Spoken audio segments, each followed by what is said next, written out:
Kamera.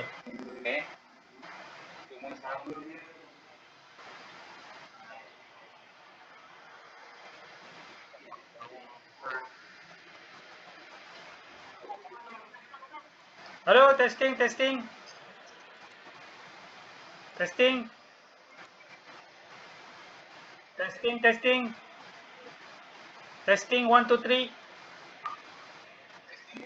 Testing, testing 1 2 3.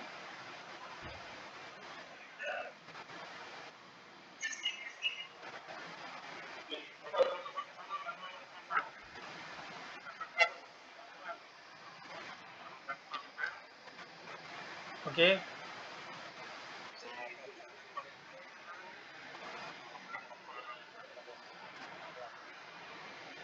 Speaker.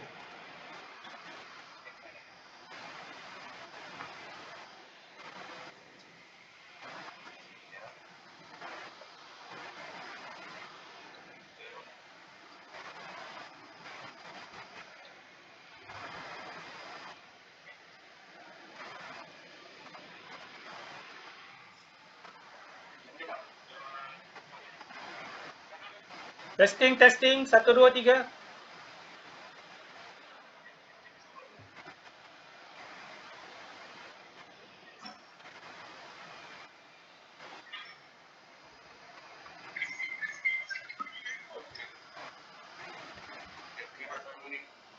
Okey. Bolehlah.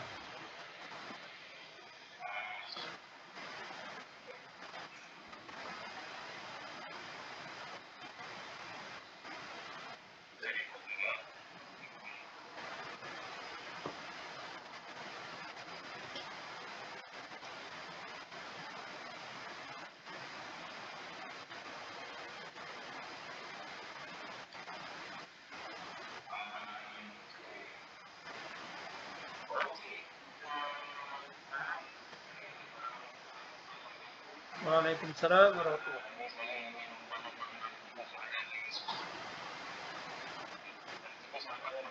Okey.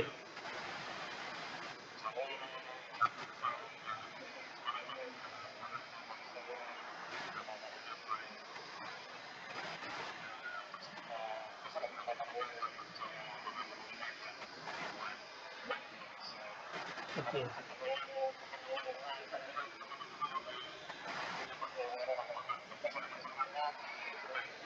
Hmm.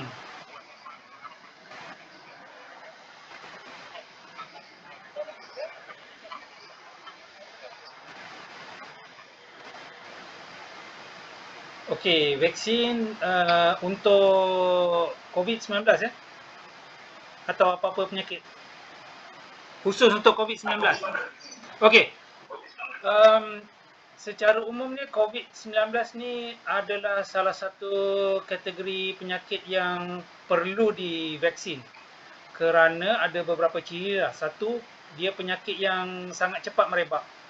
Yang kedua, dia ada spektrum penyakit, manifestasi penyakit yang sangat luas.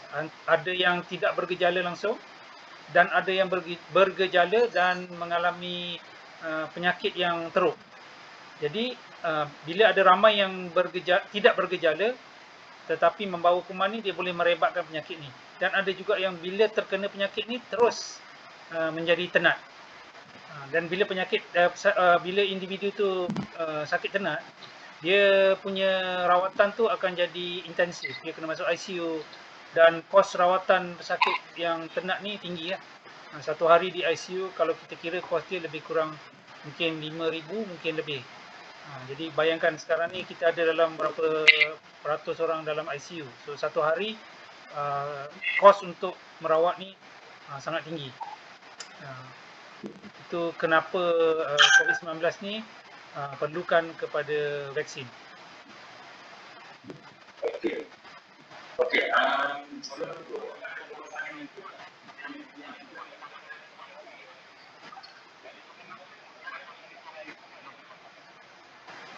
Okey, ada golongan tertentu yang memang tak sesuai mengambil vaksin lah.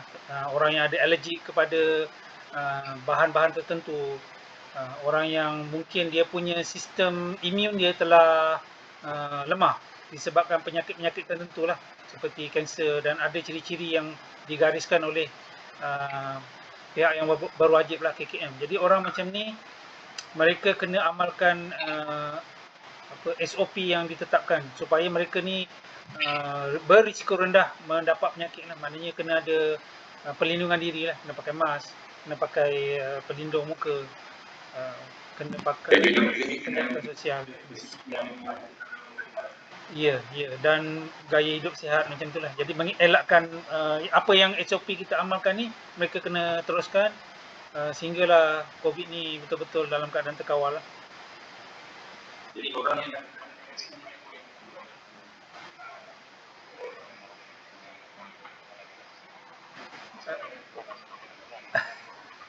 okey, baik. Orang yang dah divaksin ni sebenarnya apa yang kita buat sekarang ni lah, maksudnya kita kekalkan SOP ni dan nasihatkan kepada orang yang tetap pakai mask, tetap amalkan apa yang kita SOP ni, dan sentiasa bagi peringatan kepada orang yang tak boleh terima vaksin ni lah atas sebab-sebab tertentu.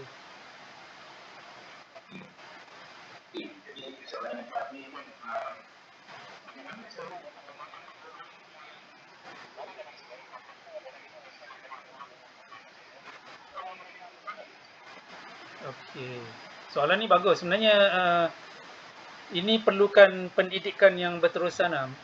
Dia panggil istilah yang selalu disebut ialah orang ni dia akan membenci perkara yang dia tidak ketahui. Jadi kebanyakan orang yang menolak vaksin ni mereka tak faham apa falsafah sains di belakang vaksin ni dan bagaimana vaksin ni bertindak. Yang mereka utarakan ni sebenarnya kebanyakannya adalah teori sendiri lah, yang tidak ada asas saintifik di belakang hujah-hujah saintifik di belakang penolakan mereka ni. Jadi pihak berwajib kena sentiasa beri pendidikan dalam pelbagai bentuk, media massa, media sosial.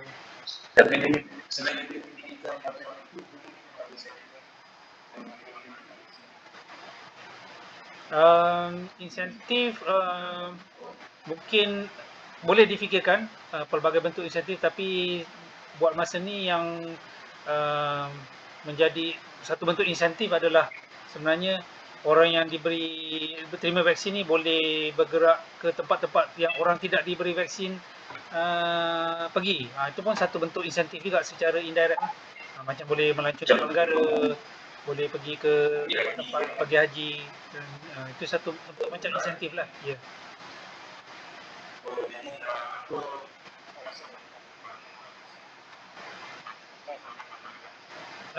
Vaksin ni teknologi ya.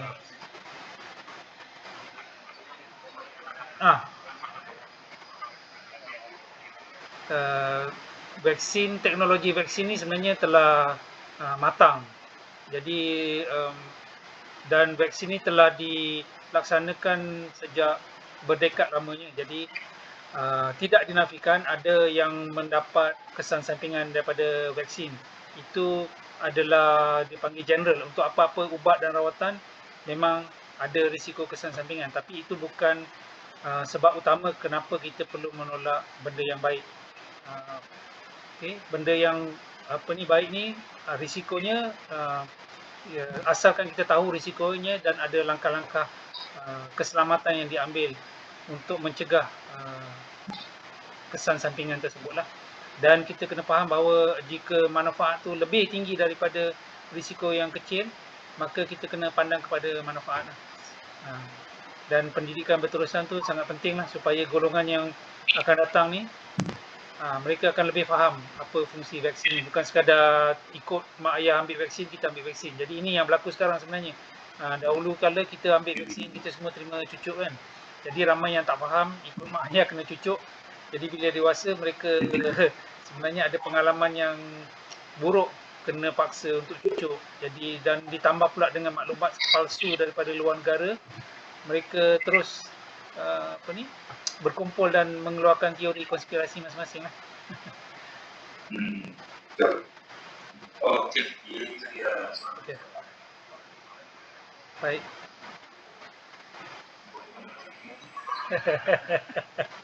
Okey. Alright. Okay. Beres. Okay. Beres. Baru lepas makan. Malam makan salad je sekarang. Okay. Diet. Okay, cantik. Kita makan kari kambing lah. Mamak. Alright. Okay, sama. Assalamualaikum.